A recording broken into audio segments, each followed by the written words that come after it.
Sud Radio Regard de Femme, Michèle Vianès. Bonjour Michèle Vianès. Bonjour Jean-Marie. Vous êtes présidente de l'organisation non gouvernementale Regard de Femme. Et votre regard, Michèle, aujourd'hui, se porte sur cette rencontre qui a eu lieu à Oslo entre d'une part les pays occidentaux et d'autre part les talibans.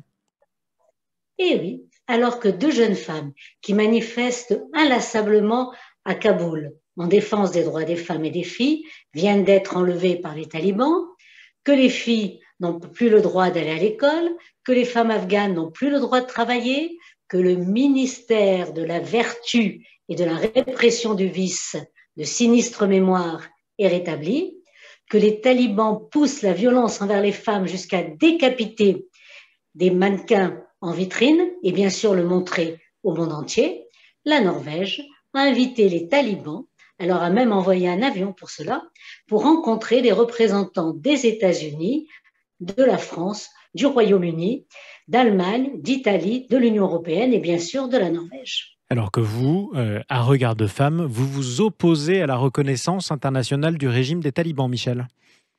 Tout à fait, avec un certain nombre d'associations européennes, notamment avec des femmes afghanes de la diaspora. Regard de Femme condamne cette initiative car il s'agit d'une légitimation en fait, même si la Norvège affirme le contraire. Une des rares photos publiées, parce que la réunion a lieu à huis clos, donc une des rares photos publiées, montre que la seule femme de la délégation occidentale a obéi aux injonctions des talibans et cache ses cheveux.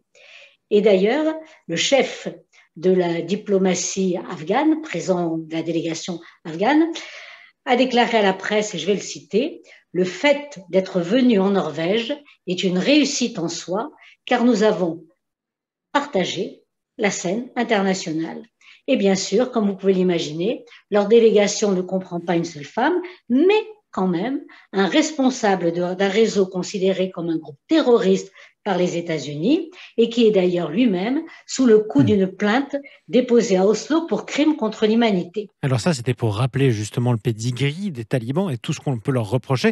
Sauf que s'ils sont venus en Norvège, c'est aussi parce qu'en ce moment, il y a une très grave crise humanitaire en Afghanistan et que la faim menace plus de la moitié de la population, Michèle. Oui, mais qui en est responsable? Ce sont les talibans. L'ONU réclame aujourd'hui 4,4 milliards de dollars auprès des pays donateurs pour cette année. Qui est-ce qui va en profiter?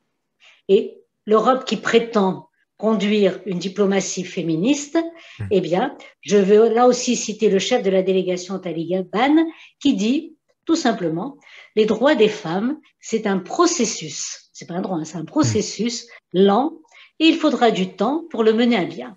Aussi, en solidarité avec les populations afghanes qui manifestent tous les jours avec les risques qu'elles courent à Kaboul et dans d'autres villes, pour nous, pas de reconnaissance du régime des talibans, pas d'aide internationale tant que les Afghanes n'ont pas le droit d'étudier, de se déplacer librement et de ne pas porter le voile islamique, cet horrible burqa qu'elles doivent porter dès qu'elles veulent sortir de chez elles. Et ça, c'est la version intégrale et afghane du voile islamique. Merci Michèle Vianès. Merci à vous. Présidente de l'ONG Regard de Femme. Et on vous dit à samedi prochain surtout. Tout à fait. À samedi prochain avec, j'espère, des informations plus agréables.